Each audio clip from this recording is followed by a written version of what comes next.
अनंत की नौकरी दूसरे शहर में थी, इसलिए वह अपनी शादी के लिए महीने भर की छुट्टी लेकर आया था। शादी के बाद उसकी माँ गायत्री चाहती थी कि जब तक अनंत की छुट्टी है, उसकी बहू कृतिका और अनंत ज्यादा से ज्यादा एक साथ समय गुजारें।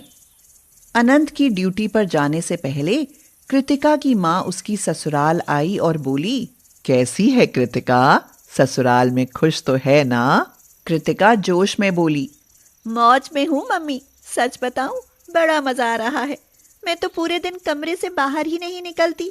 मेरी जेठानी और ननद कमरे में ही सब कुछ दे जाती हैं। और तो और यहाँ मेरे लिए सुबह सुबह नाश्ते में 7 तरह के पराठे आते हैं। बेटा, नया नया ससुराल ऐसा ही होता है, लेकिन इस तरह हमेशा कमरे में रहना अच्छी बात नहीं है। तुम्हारी जेठानी काम करेगी और तुम आराम करोगी तो सब उसकी तारीफ करेंगे, तुम्हारी नहीं। इसलिए अपनी तारीफें चाहिए तो खूब काम करना, समझी?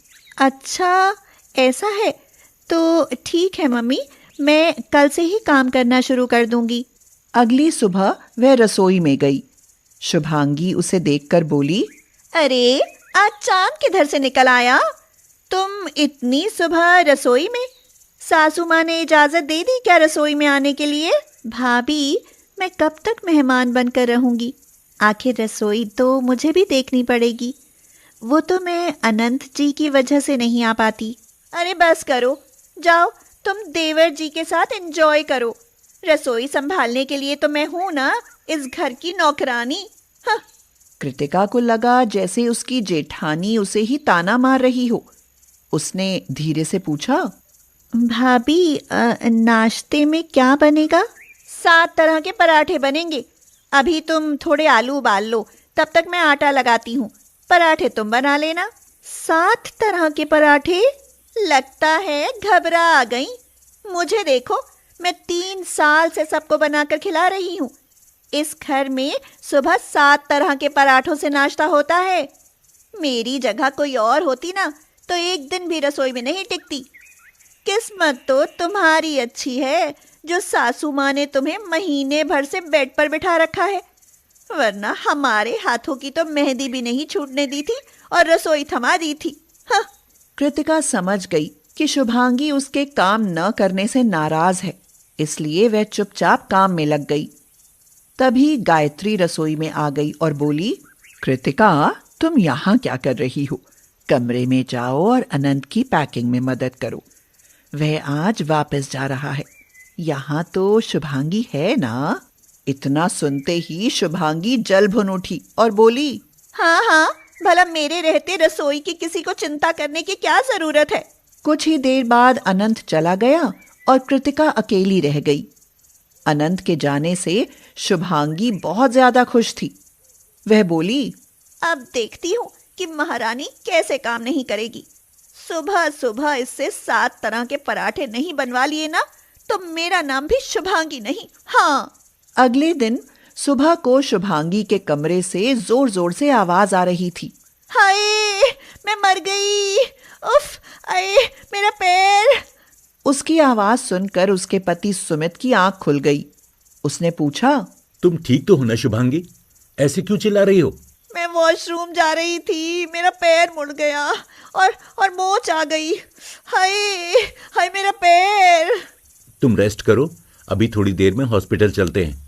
शुभांगी की आवाज सुनकर कृतिका और गायत्री भी वहां पहुंच गईं। उसे रोते देख कृतिका ने घबराते हुए पूछा, भाभी, आप ठीक तो है ना? अरे मैं क्या पागल हूँ जो ऐसे ही चीखूंगी? लगता है मेरा पैर टूट गया। हाय, पैर का दर्द। सुमित ने उन्हें सारी बात बताई। मम्मी जी, अब मैं कैसे बनाऊंगी सबके लिए 7 तरह के पराठे? खड़े होना तो दूर की बात, मेरा पैर तो मैं हिला भी नहीं पा रही। तुम टेंशन मत लो शुभांगी, कृतिका है ना, वो कर लेगी। हाँ भाभी, मैं सब कर लूंगी, बस आप ठीक हो जाइए। कृतिका वहां से आते ही रसोई में लग गई और सबके लिए 7 तरह के पराठे बनाए। अगले दिन वह गायत्री से बोली, मम्मी जी, क्या नाश्ते में 7 तरह के पराठे बनाने ज़रूरी हैं? हम केवल आलू के पराठे नहीं बना सकते? कृतिका, माँ जी को शुगर है, वो आलू के नहीं मेथी के पराठे खाती हैं। तुम्हारे डैडी को मूली के पराठे के अलावा दूसरे पराठे डाइजेस्ट नहीं होते, और तुम्हारी ननद स्वीटी को गोभी के ही पराठे चाहिए। सुमित को आलू, शुभांगी को प्याज और मुझे धनिया का पराठा पसंद है। अब तुम्हें जो चाहिए वो तुम अपनी पसंद का बना लो। ये सुनते ही कृतिका की खोपड़ी घूमने लगी। सोचने लगी कि वह किस तरह से इन लोगों की फरमाइश पूरी करेगी। लंबी सांस लेते हुए वह मन ही मन में बोली, मम्मी से कहा था मौज में हूँ, पर ऐसी मौज भगवान किसी को ना दे जहाँ ससुराल में 7 तरह के पराठे बनाने पड़े। पर तू टेंशन मत ले कृतिका, तुझे करना होगा। इस घर में अपनी पोजीशन बनाने के लिए 7 तरह के पराठे बनते हैं। कृतिका रसोई में गई और फटाफट सबकी पसंद की सब्जियां काटी और फिलिंग तैयार करके पराठे बनाकर डाइनिंग टेबल पर ले गई। कृतिका, तुमने तो बड़ी जल्दी पराठे बना लिए। भाभी, ऑनलाइन तो नहीं मंगा लिए? खाकर पता चलेगा स्वाद है भी या नहीं।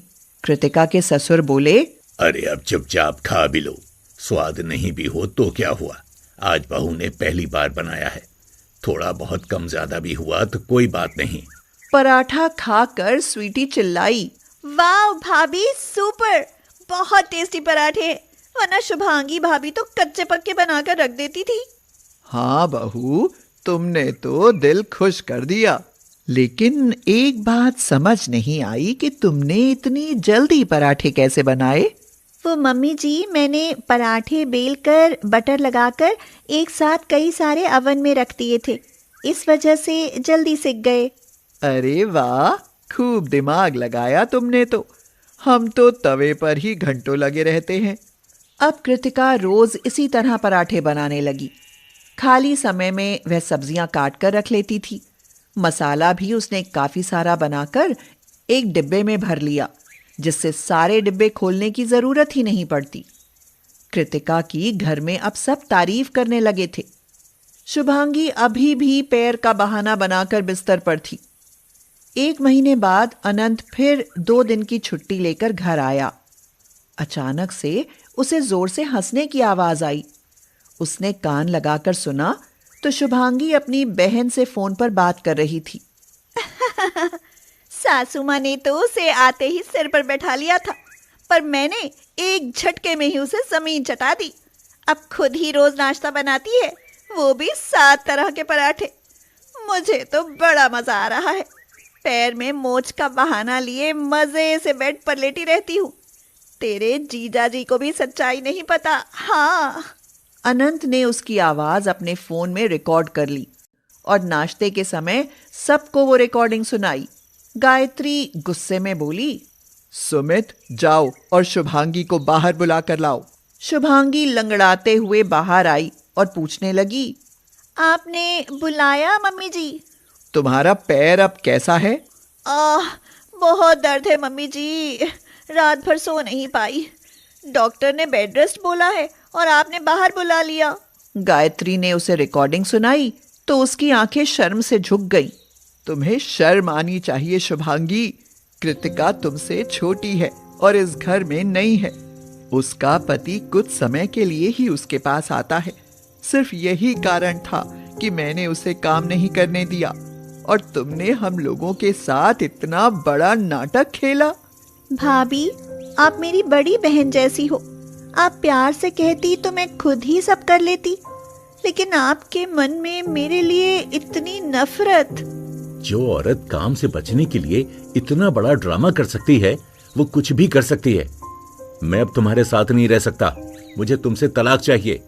मुझे माफ कर दो, मुझसे गलती हो गई। कृतिका के आते ही मुझे लगा कि मम्मी जी का सारा ध्यान केवल उसकी चिंता में लगा रहता है, जैसे मैं तो कुछ हूं ही नहीं। बस इसीलिए भटक गई थी। अपनी गलतफहमी दिल से निकाल दो शुभांगी। मेरी दोनों बहुएं मेरे लिए बराबर हैं, इसलिए अनंत के जाने के बाद काम भी बराबर ही करेंगी। हाँ, उसके बाद उन लोगों के बीच सब कुछ ठीक हो गया। खुशियों की बरसात होने लगी। अब दोनों देवरानी जेठानी ससुराल के लिए रोज मिलकर 7 तरह के पराठे बनाने लगीं।